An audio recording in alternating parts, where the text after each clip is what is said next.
Yeehaw! What's up, my little YouTubies? We chilling here, Clip Clowns. Gonna give you a breakdown of this animation. Working in the background here, using the selection tool to get a certain area that I wanted and kind of drawing in the lines for the stairs. Don't want our background too detailed, just trying to work it so it sets our setting and has a place for our action to take place. Getting in some values here, a little bit of gradient in the background, nice kind of sky gradient, and then we're going to start working on our key poses. So I'm doing frame by frame, but I didn't want to get too tight and concise on my figure, so we're just working really loose here and gestural.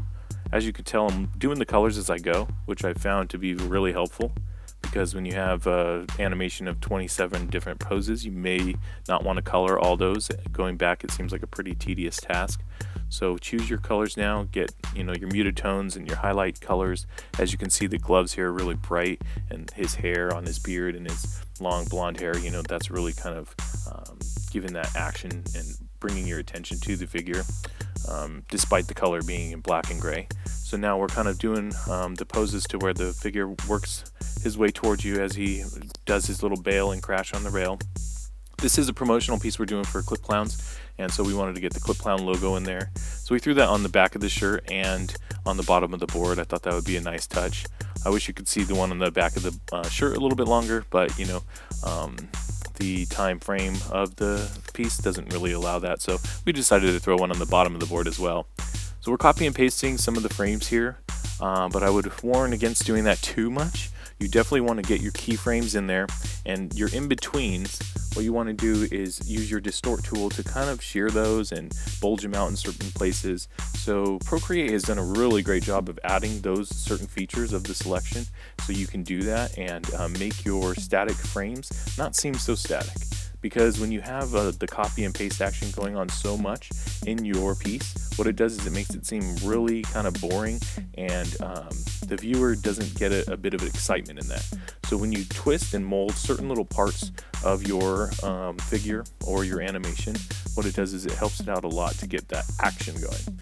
So now the impact wasn't quite clear, so I'm trying to work that out a bit more. At first we had a thwack kind of hitting them out there, but now we kind of have it so it's just a white kind of burst. And what I also did was shrink the figure and increase him as well. And what it does is it kind of gives that bit of motion to the figure, and you're constraining it, but you still want to keep those proportions in line, because you don't want to do that too much. So a little goes a long way in that. But basically that's where the animation ends. We're stopping there because that's all it took. It was about a 3-hour animation.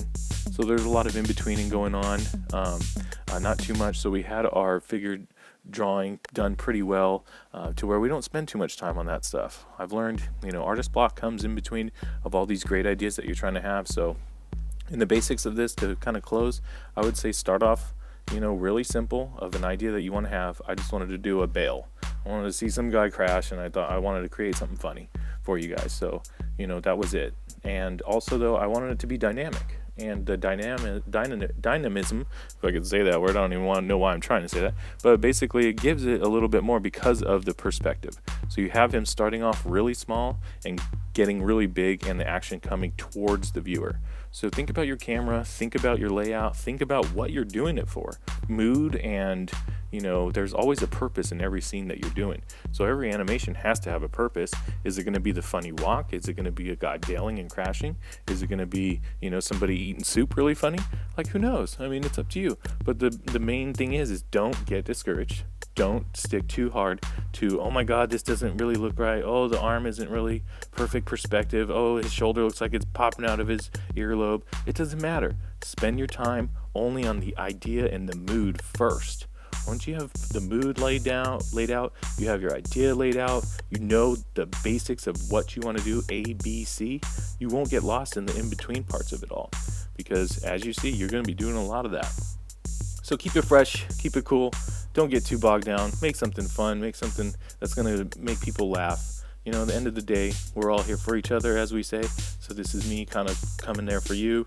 I've seen a lot of animations lately, getting me really excited, and the community's there. So find your community, you know, go do your outreaches, do your outlets, get out there and just kind of pump what you like and what you think's cool.